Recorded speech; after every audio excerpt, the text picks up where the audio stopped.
So hi everyone. I'm here with Gareth Bailey and Martin O'Donnell from DebtStream, both co-founders of DebtStream. So it's great to chat with you both again. I suppose just first off, it's good to get a bit of an update of what you've been up to the last couple of months.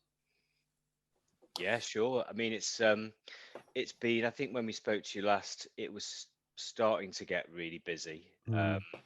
That's continued, it's fair to say. I think we had quite a few prospects and potential clients. We'd secured some clients. So over the last few months, we've actually been implementing. So we've implemented with 2 clients since we spoke to you last. We've got another one going live in the next few weeks. And I guess our pipeline as well has developed and accelerated pretty quickly as well. So we've had a really positive, busy time actually over the last few months. So it's been really good. And do you think it's really changed with? I mean, digital seems to be really coming up to the front. I mean, it's a good sort of well, not good timing, but it's the timing is the wind's in your favor, I suppose, to a certain extent from a digital point of view. I mean, a lot of people's favors from that point of view. Digital seems like a theme.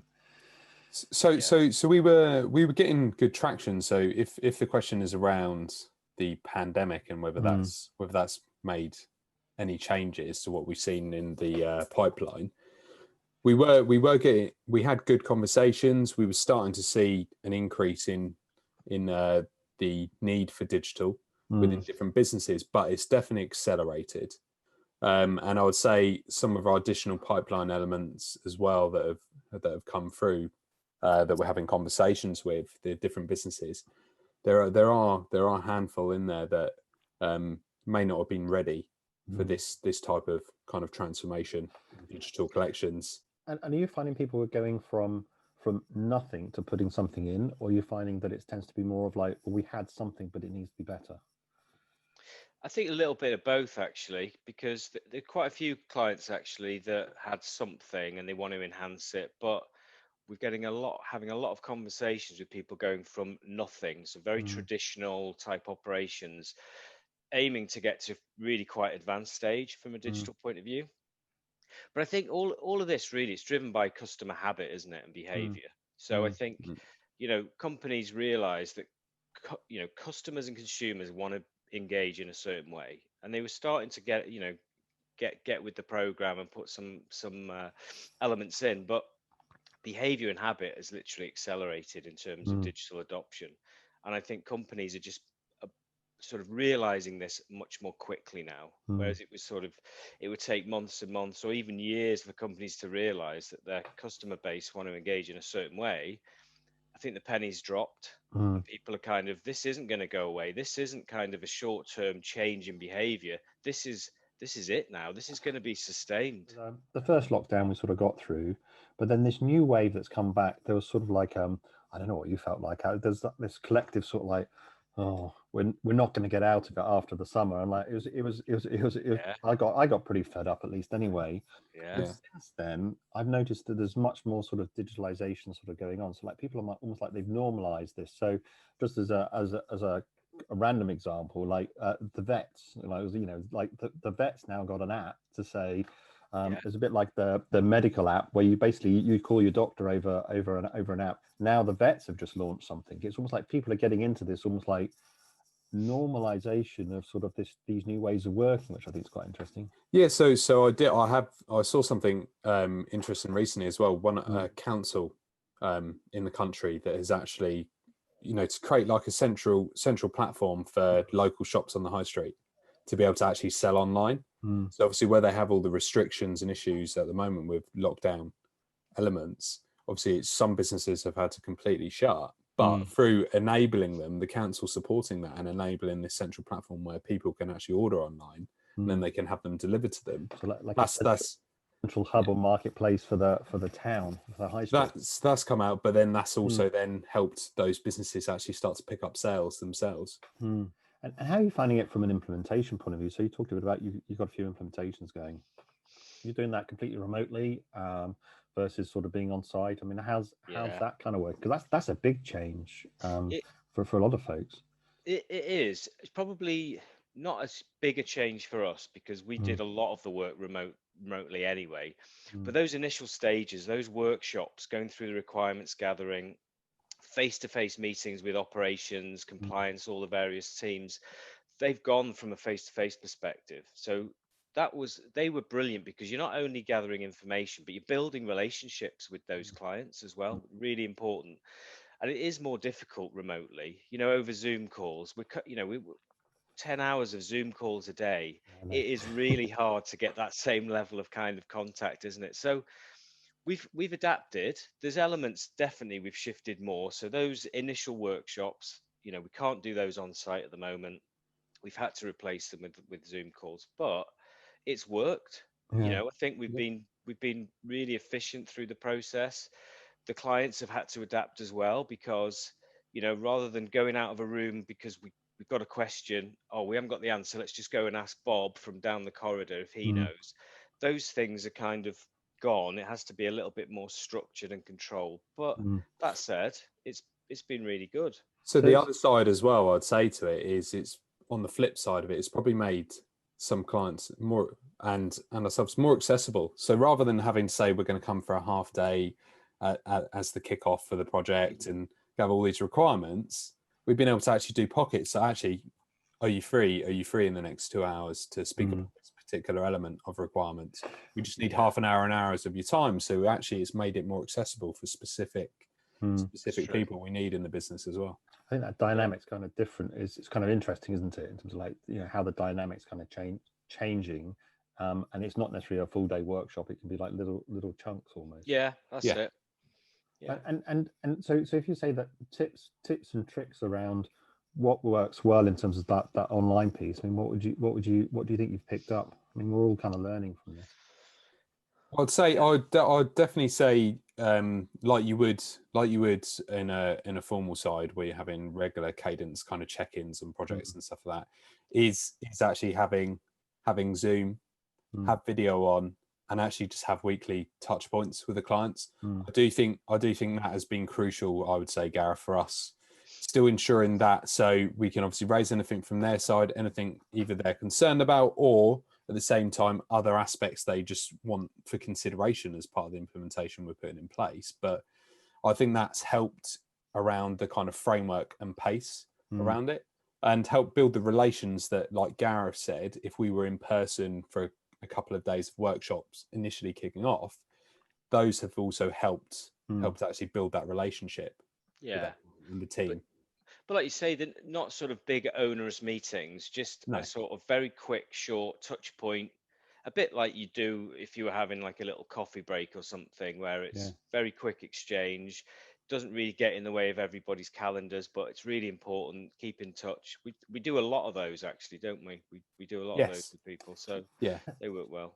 Do you think? I think our relationship with the camera is sort of changing. So whereas before it used to be, we'd have a there'd be a big thing, we'll be on camera. And now it's like our relationship's going to change. You always saw it in almost like in films where everyone's having video calls. That's almost like it's almost like coming to pass, isn't it? And it's a little bit different, I think, than maybe we thought it was going to be. But I mean, it seems like these short calls seem sort of much more popular to keep in contact with folks. Yeah, definitely. So I think, like Gareth said earlier about like going 8, 9, 10 hours of back-to-back Zoom calls. I think really having them small, structured Zoom calls are really good, and then also having a bit of a break in between, to be honest, as well, so you don't have that satire of just staring at the screen. But yeah, so I do think short, structured Zoom calls are really good, but they can be really engaging as well. That's the thing, and it does add a completely different medium. So before, you would probably call or email people, and these elements where people are more comfortable, where you can actually jump on very quickly with a client, have a face-to-face. In the old world, that wouldn't have necessarily happened. You'd have had to pick up a call or email them, like I say. So it does add a different dynamic. And what about other markets? I know you guys have been doing some more stuff in Europe. One of the things that I've sort of been following you. I mean, are you finding that it gives you better access to other markets with videos than it would have been before, or what's your experience been with that? Yeah, I'd say definitely. I mean, from a travel perspective, the ability to, you can react and set something up. If Mm, you get a contact this morning, we could be on the phone in 2 hours having a mm. really good, meaningful conversation. So from that perspective, absolutely, it's really helped. Although, I mean, I don't know about everybody else. I can't wait to be having more face to face, though. Yeah, Do you know what I mean? Whilst there's definite positives from a travel expense perspective, speed of being able to engage with people, it's all great. But I really do miss, even if it's getting the train to London and meeting someone for a few hours, just to do that, I can't wait to do it. There was a yeah. time where I thought, if I Yeah. do this trip one more time, I'm going to go nuts. But now I'm thinking, I can't wait just to get out and go and meet people, sit Well, in a conference room. I think It's it's going to crazy, be isn't it? it's going to be kind of a new balance, isn't it? I think it's going to completely overhaul the way people think and approach to work. So having those more meaningful like in person kind of meetings as well, I think are really important to break it up. Like we've had that discussion, Gareth. You definitely highlighted that to me, and I've echoed the feelings back. But it's just actually breaking up those real in-person elements balanced with the virtual meetings. Yeah, we never Yeah. thought we would say like Euston Station like that. Yeah, I love you. Hooray! Yeah, pret a manger. Oh, I love it. Yeah, it's yeah, crazy. But balance, isn't it? Yeah, I think it's a bit of Definitely. for me it's a bit of balance. I think. I mean, we were chatting this morning actually saying like for some of us at least anyway. I mean, certainly for myself, like my life's not changed that much actually since the new lockdown. But it's actually the little things that sort of make you fed up, right? So it's the not being able to go to a pret a manger and grab a coffee with someone, or not being able to Yeah, just have the freedom to be able to go and see someone, just even if it's just for an afternoon or something. And that is almost like psychologically as much as the reality of it yeah, is what sort of sort of grates on you a little bit. I feel at least anyway. Yeah, yeah, and we've and it is really hard. And like Gareth said, we do quite a lot of short, small Zoom calls as well. So we've Mm, tried to break it up with actually just if there's someone we want to check in with, it's a potential prospect. Maybe they weren't ready at that time to engage, but we just try and have a check in with them and a quick, short 15-minute, 20-minute virtual coffee with them to try and get some of the back. It's nowhere near the same as that in-person casual coffee that you're just catching up, seeing how things are and how you could potentially help them. But we're trying to just do that so it's very different rather than this formal yeah. kind of catch up as well. It's like the lack of variation is it is tiring, isn't it? I think that's one of the things, when change of scenery and just mm, whilst you may be, working long hours, having that variation, I think just helps. yeah, Whereas, you're saying 10 hours, you can literally back to back yourself now with no break now, no yeah, problem at all. And you can be on Thursday afternoon before you've even blinked. yeah, And, I thought when we came into lockdown, I thought everything's going to slow up. It's going to go really yeah. slowly. It's going to take, the summer felt like years away. And now we're, almost in December. Weeks absolutely fly because I think the days, because of the structure and the way you can just literally back to back, it absolutely flies. It is so scary how It quickly has it's all gone. merged into one this year, hasn't it? Yeah. Yeah. But some of the real good bits, I mean, like I've got 3 children. I've never had more meals together than I have in the last few months. I know loads of people say it, but I love things like that. So you can break off from work, have a meal together. If you've got Mm, more stuff to do, you can get back to it, but you're only, upstairs or whatever. Stuff like that, I mean, I think is absolutely brilliant. I yeah. would never want Yeah. to look back from, spending more time, valuable time with the family. I think has Yeah, been I agree with superb, that. superb. Well, the commute time is just so much time was sort of absorbed in that commute time, wasn't it? And travel Yeah, time. yeah, Now you can do exercise, you can do some of your own stuff. I mean, people are talking about having these almost like fake commutes.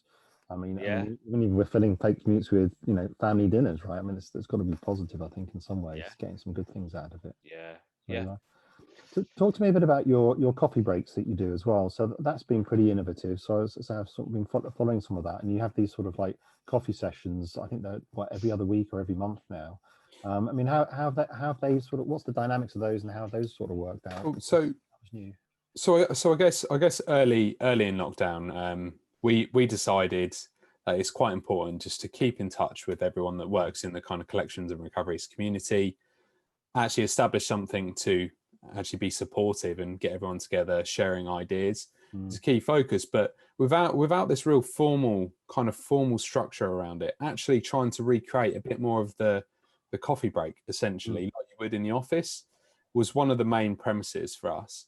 So kind of what we've evolved from is having real open discussions, and from the feedback we have been invaluable as well around different elements as time has gone on during the lockdown, from people being pushed to work remotely and how you're going to support your staff at home, all the way through to then how do you engage with your customers as well, because actually, for instance, our dialer system doesn't have the capability to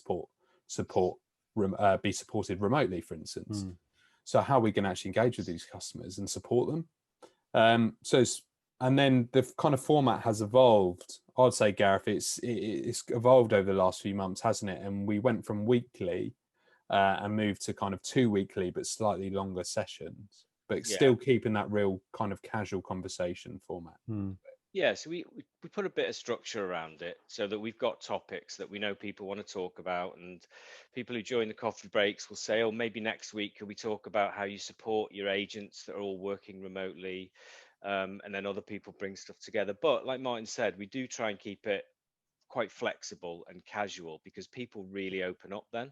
And we've had really good discussions, and we wouldn't have been doing that. We wouldn't have been engaging with 15, 20 people from across the market every couple of weeks, having great conversations before lockdown. So it's not that we've replaced an existing format with a Zoom call. It's something totally new that we'll definitely continue regardless of what happens with lockdown and all of those things. We just think it's just created a really nice, supportive, it's got a good feel about it. People are open,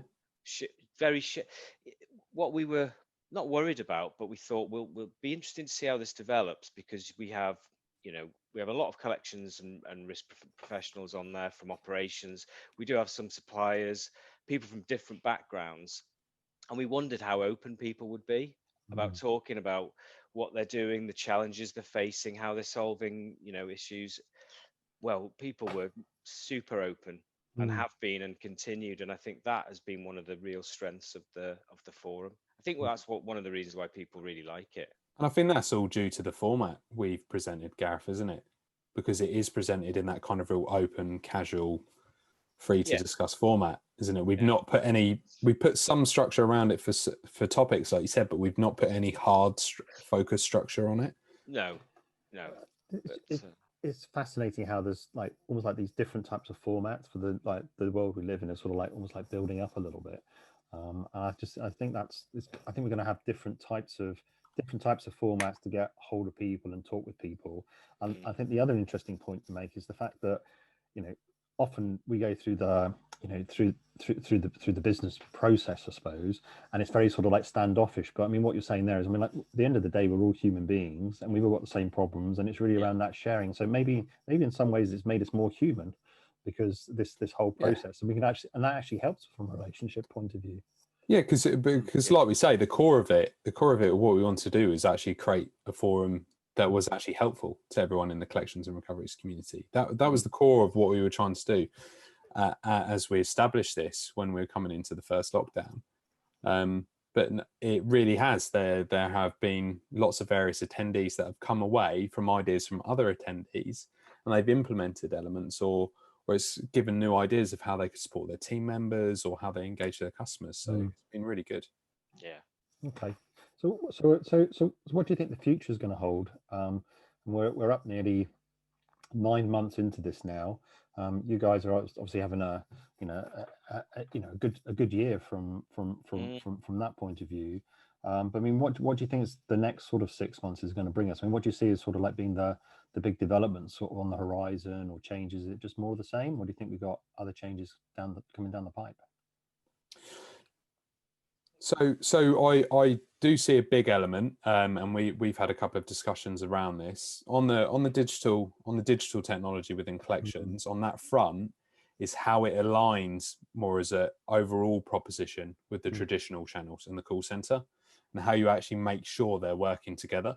A lot of even now, digital is driving in regards to the adoption of it. It's continuing to increase, but it's still very much left as two separate kind of channels or departments. It's not actually seen as the customer is the main element you're looking to engage with. They're the person you're looking to support. So it needs to be, how do those two platforms work together, from the call center to the digital?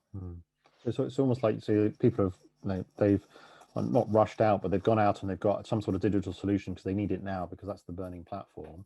But it's almost like, then how do you start linking that stuff together? Yeah, definitely. I think, that from a technical point of view, I agree exactly what Martin's saying. From a kind of economic point of view, so what's the world going to look like and feel like, and what's our industry going to be like? I think sadly we're not really seeing the full impact yet. With government support being extended, the disguised arrears and financial difficulty, I really don't think we're seeing anywhere near the full impact that sadly is going to come through, accelerate, and be probably for a sustained period. But I think it's given us the opportunity to try and get as many things in place that are going to help support customers, help people when sadly they do find themselves in difficult situations. If you think about the products and services of the collection market today compared to a year ago, I think they offer a much better service to customers. And it's a really sad situation to be in when you're in financial difficulties. That's obvious. However, the better level of service we can provide, surely that's got to be a good thing. Let's get some good out of these situations. And I think as an industry, we're offering a better service now than we did a year ago. I think in a year it will jump and springboard even further, and most of that will come from better user experience. And I think that will be driven through digital. It'll be driven by reacting to what customers want, and rather than saying this is how we deal with customers, take it or leave it, our industry is absolutely reacting to what customers want. And we are, I think from a customer service perspective, it's very difficult to say, but I think we will be offering almost the top level of service you can get from any interaction you get. Which is a bit of a strange thing to say because it's a very tough situation. However, that's what I think. I think we've really reacted and really come up that learning curve as an industry. Well, I think the collections industry is going to be one of the most crucial components over the next year or two.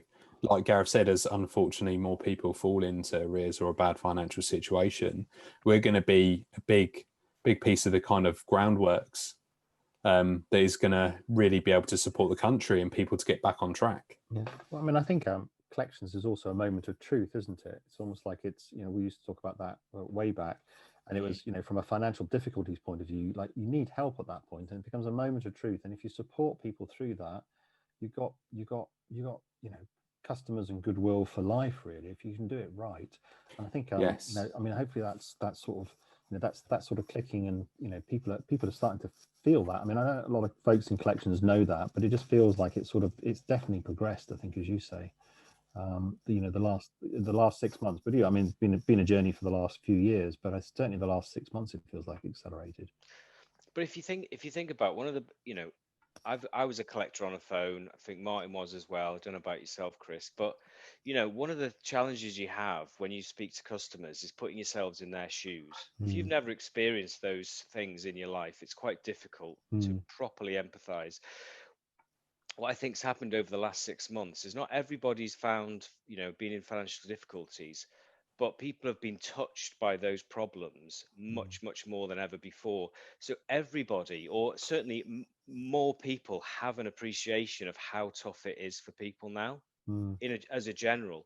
And I think that makes us better at being able to help people going through those situations rather than maybe a few years ago you'd have to learn about, well, what are these situations, what's it like for customers. It's happening across the board, so I think that has really helped. Yeah, and I think digital technology, like Gareth said, is going to be one of the important components. But over the next couple of years, it's what's going to allow us to help those people at scale. To be honest, that's a big important piece. Is how do we actually support the volume of customers that are coming through to make sure each and every one of them is supported to the same level of customer service. Like Gareth was highlighting, we've upped the game in the industry, but digital is what allows that scale to make sure every one of them gets their own personalized supportive journey. And just going back to the international question, are you saying the same kind of themes in other markets in your conversations as you are, as obviously we're based in the UK here, but is it very much the same? I mean, it's been a global pandemic, right? So everyone's been touched by it. Is it the same kind of approach, or I mean, are there other things that we can learn from elsewhere? I mean, I think, yeah, from our experience, all the other countries we're speaking to are experiencing the same, and the same concerns as well, because most of the other jurisdictions have the equivalent of the government support schemes in place, some lasting, guaranteed for longer, some shorter. But the fear of, well, what's it really going to look like? What's the real problem going to be? That seems to be very consistent. I think in terms of dealing with increased volumes of customers is a common issue as well. And company, from a digital maturity perspective, there's quite a big difference across the markets. However, what we're seeing consistently is even countries or clients within countries that you would historically have seen as being quite behind in terms of digital maturity want to jump on. They want to get ahead of the game, and because they've seen a natural acceleration within their customer population as well. And they're looking to take leaps and bounds that we've probably done in the UK over several years in their digital maturity. They're looking to really leapfrog is probably a good word to use, actually. Yeah, there's definitely acceleration going on. I mean, so thanks very much. I mean, it sounds like we've got an opportunity now to sort of get as far ahead as we can before we get like more volume coming through. And it seems like a lot of companies that you're chatting to are already thinking about that. And it sounds like it's a great time to try and make as much progress as we can, really. So and you've got to think about the long term as well, because this is probably one of I think be some of the most severe financial difficulty that we've been in a very, very long time in the country. But if we put all the elements in place to support these customers and help get customers through at this time, in 4, 5, 6, 7, 8 years, the actual facilities and the technology that will be in place to support people when they unfortunately get into arrears will be on another scale, and it might actually mean we become a more financially resilient country overall. Yeah. We'll see how it plays out the next few months, the next 6 months or so, as we gradually work into the new year. So, Martin and Gareth, thanks very much for joining me. I really appreciate it. Great as ever to chat with you. So it's been great to catch up. And thanks for having us again, Chris. Yeah. Thanks very much. Welcome. Take care. Okay. Speak soon. Thank you. Bye-bye. Bye.